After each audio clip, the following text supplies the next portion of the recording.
Hey folks, Dennis Gillen here. Hope all is well.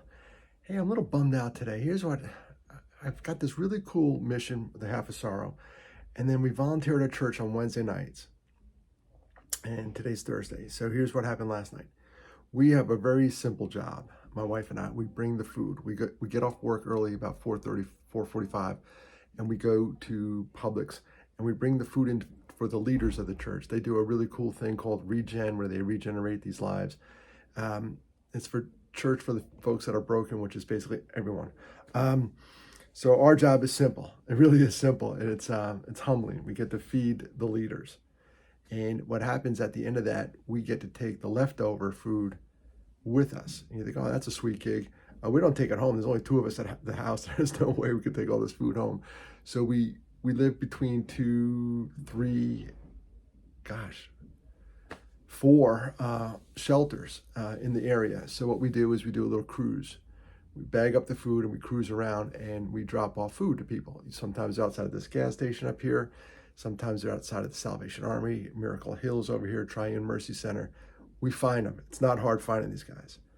But this one last night rocked my world a little bit. This guy had a shopping cart outside of the Hardee's, and we pull up next to him and said, dude, are you hungry? And we got bags of food. It's me and my wife, Christine. She's got all the food in the lap. And he goes, yeah. And he comes over to the car and we give him the food. He's very grateful. And then he looks at us and goes, can you believe this shit? This is what he says. He goes, a couple hours ago, I was in a mental hospital. And then they just let me go and I'm on the street.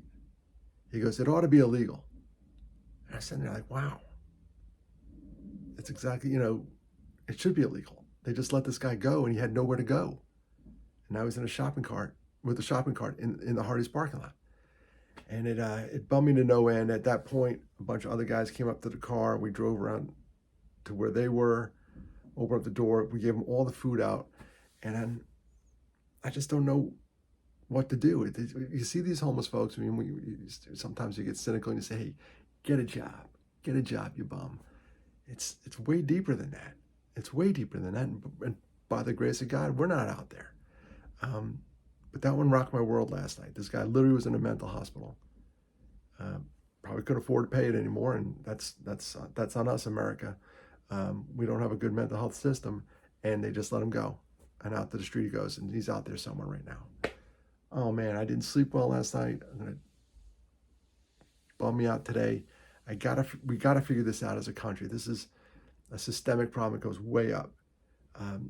Read an article yesterday where I used to live in Chicago, used to fly to O'Hare all the time.